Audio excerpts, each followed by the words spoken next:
We woke up at 8:34 a.m. in Sitka, Alaska, on day 7 of our 10-day Alaska cruise. The temperature out on the balcony was a nice 57 degrees Fahrenheit. We had a view of a Holland America cruise ship off our balcony, as well as a partial view of the Sitka Sound cruise terminal. After breakfast, we made our way down to the dock and cruise terminal. On the far left is the Odyssey Dome.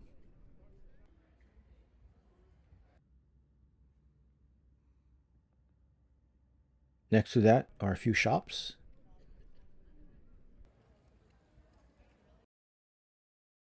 In back are the downtown shuttles to the left.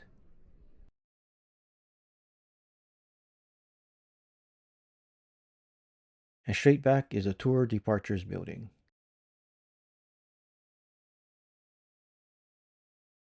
With restrooms on the right. On the far right is the Halibut Point Crab and Chowder.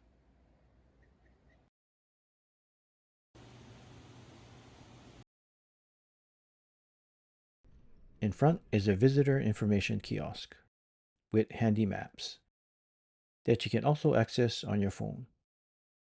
Don't forget to snap some shots of your cruise ship.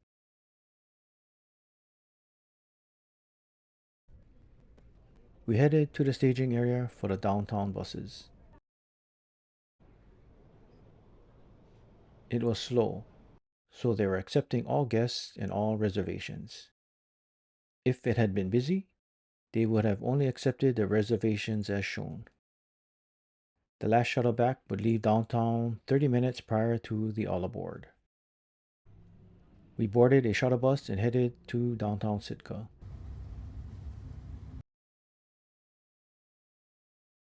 The ride was very uncomfortable because the bench seats were so close together. The driver apologized and explained that the buses were originally used as school buses for young kids and hoped that the company would modify the seating soon to provide more legroom. It rained off and on the entire time we were downtown. We were dropped off at the Harrigan Centennial Hall. Inside was a visitor information desk, and to the right were public restrooms. As a point of reference, those spire roofs are St. Michael's Cathedral. After a quick restroom break, we ventured out in the rain, along Harbor Drive to where it intersects with Lake and Lincoln Streets, and noticed public restrooms nearby. That's only a stone's throw away from the Centennial Hall. We then walked down Lincoln Street and popped into several shops.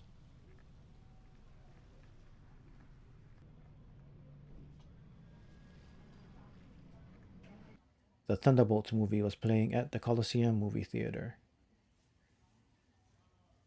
We eventually made our way to St. Michael's Cathedral and popped in shops on the other end of Lincoln Street.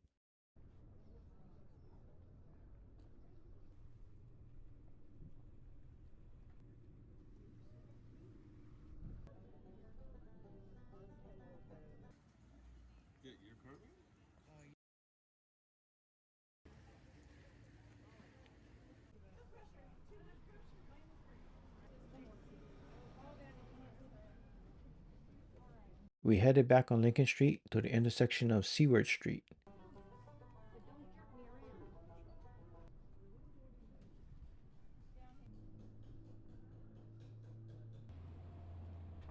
To this gray and white building to eat at Pel Manet. Their Russian dumplings are delicious. We got the beef with butter and cilantro, and potato with butter.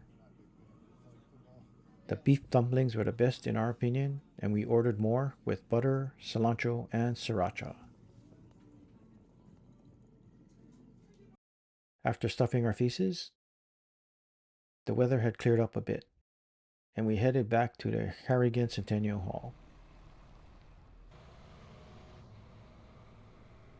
We checked out the harbor behind the hall.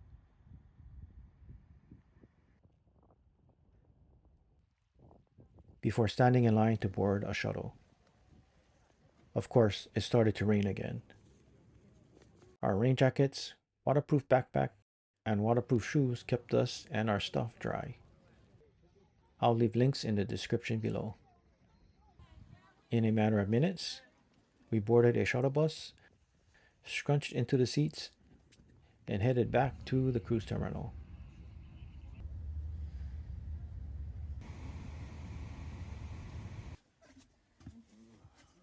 Once back, we walked straight back to the ship.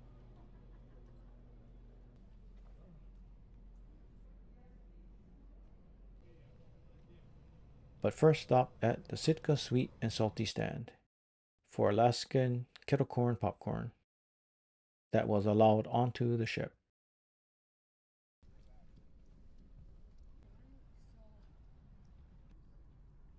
We reached our stateroom at 3:17 p.m.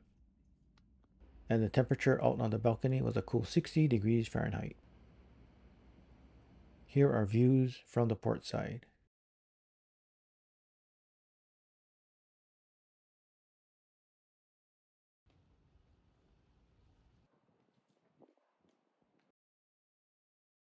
I think this was a group returning from a shore excursion. After a short nap and shower, we were on our way to our next stop. We made our way to Cagney Steakhouse for a 7:30 p.m. dinner reservation.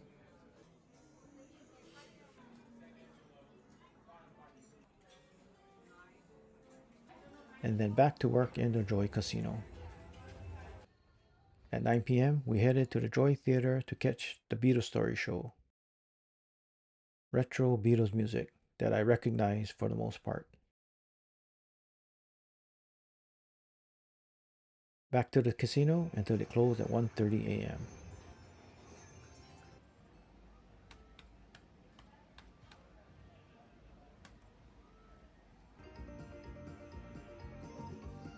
Then lights out at 2 a.m. Tomorrow we will visit Icy Strait Point on day 8 of our 10-day Alaska cruise.